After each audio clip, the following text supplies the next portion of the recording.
সম্মানিত প্রবাসী ভাইয়েরা, সংযুক্ত আরব আমিরাতে 6 থেকে 7 লক্ষ প্রবাসীকে উদ্দেশ্য করে আজকে এই ভিডিওটি। পুরো বিশ্বের মধ্যে বাংলাদেশি পুরুষ এবং মহিলা মিলে প্রায় 1 কোটির ঊর্ধ্বে প্রবাসী রয়েছেন। এই প্রবাসী ভাইয়েরা যদি এই ভিডিওটি শেয়ার করেন, সংযুক্ত আরব আমিরাতে 6 থেকে 7 লক্ষ প্রবাসী জীবন বাঁচবে। আর না হলে 6 থেকে 7 লক্ষ প্রবাসী হয় জেলে যাবে, না হলে অবৈধ হবে, না হলে বাংলাদেশে যাবে, না হলে তাদের অস্তিত্ব হারা হয়ে যাবে। আমি এই ভিডিওটি বানাইতেছি এখন রাত্রে 2টা বাজে। আমি যখন দোকান থেকে আসতেছি, আসার পরিপ্রেক্ষিতে আমার সাথে 3 জন আরবের সাথে কথা হয়েছিল সংযুক্ত আরব আমিরাতে বাংলাদেশেই আমরা যারা আছি তাদের পরিস্থিতি এবং অন্যান্য দেশের পরিস্থিতি নিয়ে। তার সাথে যখন কথা বললাম সংযুক্ত আরব আমিরাতের ব্যাপার নিয়ে, তার কথা ভাষ্য অনুপাতে সংযুক্ত আরব আমিরাতে 6 থেকে 7 লক্ষ বাংলাদেশি প্রবাসী ভাইরা বিপদে পড়বেন। এখন এই বিপদটায় কি পড়বেন? যদি আপনারা এই ভিডিওটি শেয়ার করেন, তাহলে বর্তমান বাংলাদেশের স্বরাষ্ট্র মন্ত্রণালয় বলেন, পররাষ্ট্র মন্ত্রণালয় বলেন বা প্রবাসী মন্ত্রণালয় বলেন, তার কাছে যদি ভিডিওটা পৌঁছে, তাহলে 6 থেকে 7 লক্ষ প্রবাসী জীবন বাঁচবে সংযুক্ত আরব আমিরাতে।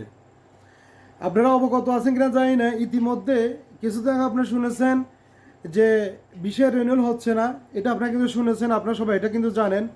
এখন থেকে আবারও কিন্তু আরেকটা সমস্যা দাঁড়িয়ে গেছে, সেটা হচ্ছে যে আরবি ঘরেদের যে হাউস ড্রাইভার রয়েছে, হাউস ড্রাইভারদের ভিসা কিন্তু রিজেক্ট হচ্ছে, রিনিউয়াল হচ্ছে না। এবং কি আমাদের বর্তমানে সংযুক্ত আরব আমিরাতে পররাষ্ট্র মন্ত্রণালয় থেকে বা রাষ্ট্র থেকে বা সরকারের পক্ষ থেকে এখানে কিন্তু আমাদের একজন রাষ্ট্রদূত আছেন এবং তাকে অ্যাম্বাসেডর হিসাবে বা একজন একভাবে তাকে চিনেন, জনাব তারেক আহমেদ বা তারেক রহমান সাহেব, যেভাবে ছিলেন তাকে, উনি কিন্তু সংযুক্ত আরব আমিরাতে আছেন। উনি 2024 সালে সংযুক্ত আরব আমিরাতে নিয়োগ হয়েছেন, এমবেসিতে আসছেন, রাষ্ট্রদূত হিসাবে তিনি আসছেন, রাষ্ট্রদূত হিসেবে তিনি এখানে এসেছেন আমাদের কাজ করার জন্য। অথচ উনি এখানে এসে উনি প্রবাসীদের নিয়ে কোনো মার্কেটিং না করে, তাদের জন্য কেন কাজ না করে, উনি বর্তমানে বসে সংযুক্ত আরব আমিরাতে দোকান উদ্বোধন করে, সেলুন উদ্বোধন করে, মাছ বাজার উদ্বোধন করে, সুপার মার্কেট উদ্বোধন করে এবং কি সংযুক্ত আরব আমিরাতে যে বিআইপি, সিআইপি, ডিএপি যারা আছে, উনি তাদেরকে সময় দিয়ে তাদের সাথে চার টেবিলে আড্ডা দিয়ে থাকেন।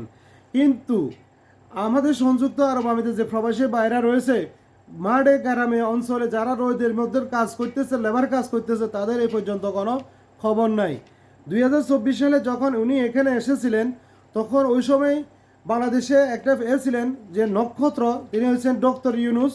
সংযুক্ত আরব আমিরাতে আমাদের প্রবাসী বাইরে যে ভিসা ট্রান্সফার হচ্ছে না, ভিসা বন্ধ আছে, এই বিষয়গুলো নিয়ে যদি অবগত করতেন, তাহলে ওই সময় মনে হচ্ছে সংযুক্ত আরব আমিরাতের বিষয়গুলো চালু করতে উনি পারতেন। কারণ ওনার নক্ষত্রের একটা ওনার মুখের একটা ভ্যালু আছে। উনি যখন এসেছিলেন তখন কিন্তু আমাদের অনেকগুলো প্রবাসী জেলে ছিলেন, তাদেরকে কিন্তু সংযুক্ত আরব আমিরাতের সরকার তাকে শুভেচ্ছা হিসেবে কিন্তু তাকে এই লোকগুলো দিয়ে দিয়েছে, যাদেরকে মুক্তি করে দিয়েছিল। কিন্তু আমাদের যে বিষয়গুলো বন্ধ আছে, তিনি ওই বিষয় নিয়ে কখনো তাকে অবগত করেন নাই। যদি অবগত করতেন, তাহলে আমাদের বিষয়গুলো নিয়ে একটা ওই সময় কোনো কিছু একটা হইতো। আপনি ভালো একজন কূটনৈতিক ব্যক্তি, আপনি চাইলে কিন্তু এটা কিন্তু করতে পারতেন। আর এখন বর্তমানে বাংলাদেশের যে প্রাইম মিনিস্টার জিয়া তারেক রহমান, উনিও কিন্তু একজন প্রবাসী কিন্তু ছিলেন, অস্বীকার করতে পারবেন না। উনি 17-18 বছর উনি প্রবাসী কিন্তু ছিলেন। সিটে থাকা অবস্থায় তিনি প্রবাসীর কষ্ট দেখছেন। আপনি যদি তাকে এই জিনিসটা অবগত করতেন, সংযুক্ত আরব আমিরাতের ভিসা রিনিউয়াল হচ্ছে না, সংযুক্ত আরব আমিরাতে ভিসা ট্রান্সফার হচ্ছে না, সংযুক্ত আরব আমিরাতে লেবার ভিসা হচ্ছে না, সংযুক্ত আরব আমিরাতে ভিসা রিজিট আসতেছে, আপনি যদি বিষয়গুলো তাদের কাছে অবগত করতেন, তাহলে সংযুক্ত আরব আমিরাতে উনি অবশ্যই আসতেন। অথবা উনি যদি না আসতে পারতেন, আপনারা কূটনৈতিক মাধ্যম দিয়ে হোক বা আপনারা এখানে যদি ওয়াস্তার মাধ্যম দিয়ে হোক, যেভাবে হোক আপনারা তাকে নিয়ে আসতে হতো। আর এখন এই মুহূর্তে আপনারা যারা আছেন রাষ্ট্রদূত বা পররাষ্ট্রদূত বা আপনারা অ্যাম্বাসেডর যারা আছেন, তারা এখন কিন্তু এদেশের সরকারের সাথে আপনারা আলাপ করে কোনো কিছু করতে পারবেন না। কারণ এখন যে আলাপটা হতে হবে সেটা হচ্ছে government to government, government to government যে আলোচনা হয়ে থাকে, কোনো একটা আশা ভরসা আছে সংযুক্ত আরব আমিরাতের 6 থেকে 7 লক্ষ প্রবাসীর জীবন বাঁচানো। আর না হলে 6 থেকে 7 লক্ষ প্রবাসীর জীবনটা ধ্বংস হয়ে যাবে। আমি আপনাদের মাধ্যম দিয়ে, আমি প্রবাসী ভাইদের মাধ্যম দিয়ে, আমি একজন প্রবাসী হয়ে, উনি যদি বাংলাদেশের নাগরিক রাষ্ট্রীয় প্রবাসীদের রেমিটেন্সে বেতন নিয়ে উনি যদি এই কথা বলে থাকে, তাহলে এই কথাটার উত্তর কি আপনি আমাকে বুঝিয়ে দিতে পারবেন না উনি বুঝিয়ে দিতে পারবেন? আরও উনি 10 লক্ষ টাকা চাহিদা চায়, 10 লক্ষ টাকা চাহিদা না হলে ওনার কিছু চাহিদা হবে না, 10 লক্ষ টাকা উনি চায়। কীভাবে সম্ভব? আবার মাস শেষ হলে আপনি বলেন যে রেমিডিস পাঠান, এটা করেন সেটা করেন। তাহলে আমরা প্রবাসীরা কি করতেছি? এই যে 6 থেকে 7 লক্ষ প্রবাসী যে অবৈধ হয়ে যাচ্ছে, এই প্রবাসীগুলো কি করবে এবং তাদের পরিবারে কি করবে? তাদের পরিবারের ছেলে মেয়ে ছেলে সন্তান যারা আছে তারা কি করবে এবং তাদের ভবিষ্যৎ কি এবং পরবর্তী তাদের সময় এটা কি? এই বিষয়টা নিয়ে আমাদের যে রাষ্ট্রদূত আছেন সংযুক্ত আরব আমিরাতে, ওনারও কোনো মাথা ব্যথা নাই। বাংলাদেশের যে বিকাশ নূর, ওনারও কোনো মাথা ব্যথা নাই। আর মন্ত্রীকে রহমান কি একজন না যায় না, ওনারও কোনো এটা নিয়ে কোনো নাই, মাথা ব্যথা নাই। এটা নিয়ে কারো মাথা ব্যথা নাই। তারেক রহমান, আপনাকে রিকোয়েস্ট করবো, অবশ্যই আপনি প্রবাসীদেরকে লক্ষ্য করুন। প্রবাসী দিয়ে আপনার সব কিছু, প্রবাসী নাই আপনার কোনো কিছু নেই, কিছু করতে পারবেন না।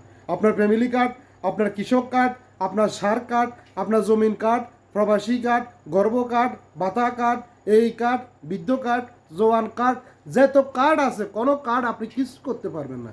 শুধু ঋণ করবেন, ঋণ করবেন। এখন তো আইএফএ ঋণও দিচ্ছে না বাংলাদেশের। তারপরে যে কি কানাডা থেকে না কোন থেকে শুনলাম কি বাংলাদেশে নিয়ে আরও একটা 11 সাল হয়েছে। এখন অন্যান্য দেশের সরকাররা বাংলাদেশের ঋণও দিচ্ছে না, তাহলে আপনি দেশটা কীভাবে চালাবেন? চালাতে হলে অবশ্যই একমাত্র প্রবাসী রেমিডেন্স দরকার। আর প্রবাসী রেমিডেন্স যদি না হয়, এই 6 থেকে 7 লক্ষ প্রবাসী যদি কোনো সমাধান যদি না পায়, আমি বলতেছি আমি সহ আমার প্রবাসী ভাইদেরকে নিয়ে সংযুক্ত আরব আমিরাত থেকে প্রবাসীদের জন্য রেমিডেন্স শাটডাউন বলে ঘোষণা করে এবং আমি সহ সবাইকে নিয়ে রেমিডেন্স শাটডাউনে তো আমি অংশগ্রহণ করব এবং সবাইকে অংশগ্রহণ করাবো এই 6 থেকে 7 লক্ষ। আসসালামু আলাইকুম ওয়া রাহমাতুল্লাহি ওয়া বারাকাতুহু।